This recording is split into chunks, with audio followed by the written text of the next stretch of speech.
Basuki sebut Prabowo akan dilantik sebagai Presiden RI di IKN. Menteri Pekerjaan Umum dan Perumahan Rakyat, PUPR, Basuki Hadimulyono menjawab teka-teki di mana Prabowo Subianto akan dilantik sebagai Presiden 2024 hingga 2029. Pertanyaan ini mencuat karena Jakarta sudah tak lagi berstatus ibu kota, menyusul kepindahan ke ibu kota negara, IKN, Nusantara. Sedangkan pelantikan kepala negara harus dilakukan di ibu kota.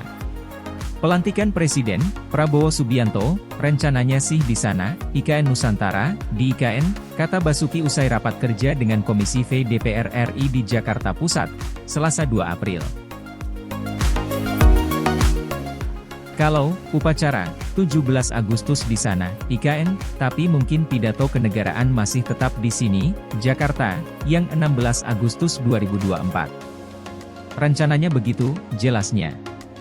Komisi V DPR RI juga sempat mempertanyakan di mana nanti Presiden terpilih, yakni Prabowo Subianto, dilantik. Wakil Ketua Komisi V DPR RI Robert Roeu menanyakan hal tersebut kepada Basuki, terlebih usai disahkannya UU Daerah Khusus Jakarta, DKJ. Robert meminta Basuki menanyakan hal tersebut kepada Presiden Joko Widodo. Pasalnya, sang menteri dinilai dekat dengan Jokowi. Karena masih tertulis itu, di konstitusi, ditulis, Presiden dilantik, di ibu kota negara yang sekarang bukan lagi Jakarta, tegas Robert dalam raker dengan Kementerian PUPR di Jakarta Pusat, Senin 1 April. Siap galikan itu untuk melantik Presiden. Saya sampaikan karena Bapak, Basuki, juga dekat sama Pak Presiden, Jokowi, tolong lihat ini, imbuhnya. Prabowo Subianto resmi memenangkan Pilpres 2024 versi Komisi Pemilihan Umum, KPU. Ia dan Gibran Rakabuming Raka mengantongi 96.214.691 suara. Pasangan calon nomor urut 2 tersebut unggul di 36 provinsi dari 38 provinsi. Meski begitu, kemenangan mereka masih mendapatkan perlawanan dari Paslon 1 Anies Baswedan Muhaimin Iskandar serta Paslon nomor 3 Ganjar Pranowo dan Mahfud MD. Kemenangan Prabowo Gibran masih dalam gugatan di Mahkamah Konstitusi, MK.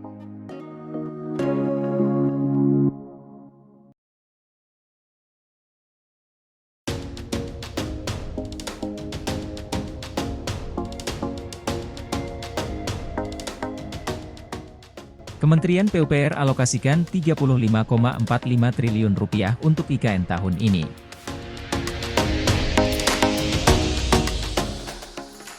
Menteri Pekerjaan Umum dan Perumahan Rakyat, PUPR, Basuki Hadimulyono mengatakan kementeriannya menyiapkan Rp35,45 triliun untuk pembangunan Ibu Kota Negara, IKN, Nusantara pada 2024 dengan alokasi terbesar untuk pembangunan infrastruktur transportasi.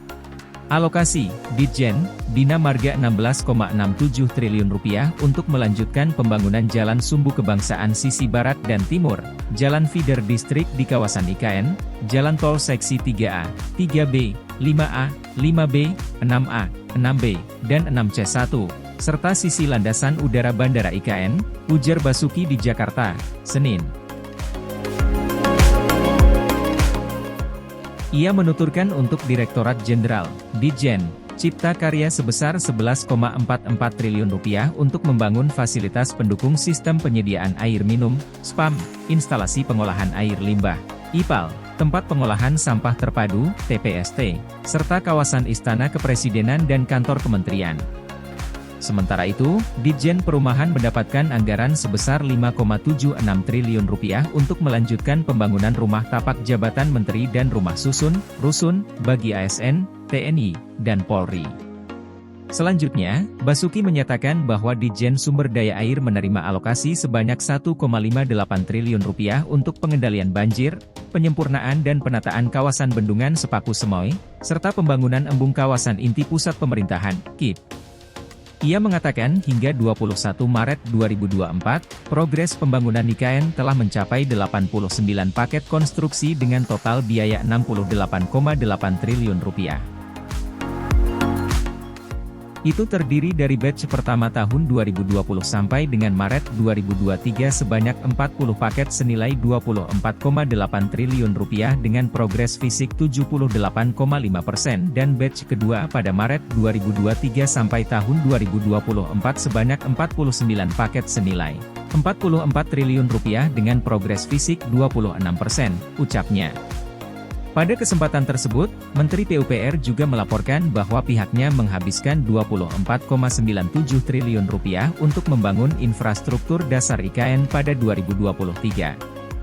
Ia menuturkan bahwa sebanyak Rp980 miliar dari anggaran tersebut digunakan oleh Ditjen Sumber Daya Air untuk pembangunan bendungan Sepaku Semoy, intake air baku Sungai Sepaku, Embung Kip, Embung Mentawir, dan drainase utama. Ditjen Bina Marga menggunakan Rp11,43 triliun untuk membangun jalan tol IKN seksi 3A, 3B dan 5A, jalan kerja logistik KIP, jalan sumbu kebangsaan sisi timur dan sisi barat, jalan lingkar Sepaku, jalan akses Persemayan Mentawir, bandara VVIP IKN, serta dermaga logistik. Selanjutnya, sebanyak Rp8,29 triliun dialokasikan bagi Ditjen Cipta Karya untuk penataan sumbu kebangsaan I dan II serta sumbu Tripraja, pengembangan lahan kawasan 1A, 1B dan 1C, pembangunan kantor kementerian dan istana presiden, IPAL, serta TPST. Kemudian, Ditjen Perumahan mendapatkan alokasi Rp4,24 triliun untuk pembangunan hunian bagi pekerja konstruksi, menteri, ASN, TNI, dan Polri. Dan Rp30 miliar untuk Ditjen Bina Konstruksi untuk melakukan pelatihan dan sertifikasi tenaga kerja konstruksi di IKN serta manajemen penataan pengadaan barang dan jasa, kata Basuki.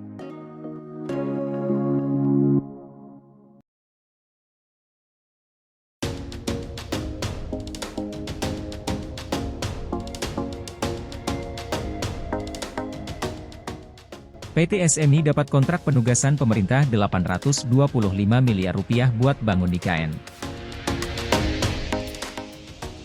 PT Sarana Multi Infrastruktur, Persero, atau PT SMI mendapat kontrak penugasan senilai Rp825 miliar dari pemerintah untuk menggarap proyek Ibu Kota Negara, IKN, Nusantara. Secara total, perseroan mengungkap sudah menerima penugasan Rp1,3 triliun untuk mengerjakan proyek-proyek pemerintah. Ia, IKN Rp825 miliar dari sisi penugasan kepada PT SMI-nya, tutur Direktur Pembiayaan Publik dan Pengembangan Proyek PT SMI Faris Pranawa dalam media briefing di kantor SMI, Jakarta Pusat, Rabu 28 Maret. Lebih lanjut, Faris juga mengungkap sebanyak 6 investor saat ini tengah mengajukan inisiatif alias Unsolicited Project untuk mengembangkan sektor perumahan dan pendidikan di IKN. Menariknya saat ini sudah ada pihak swasta yang berinisiatif, atau kita kenal dengan Unsolicited Project. Pemerintah swasta itu sudah ada hampir 6 calon investor di sektor perumahan dan juga ada di sektor pendidikan. Jadi dinamikanya mulai meningkat, apalagi untuk tahap-tahap awal risiko demand itu akan diambil oleh pemerintah, jelas dia. Kendati demikian, ia menyebut hingga saat ini pembiayaan untuk infrastruktur dari sektor swasta belum berjalan.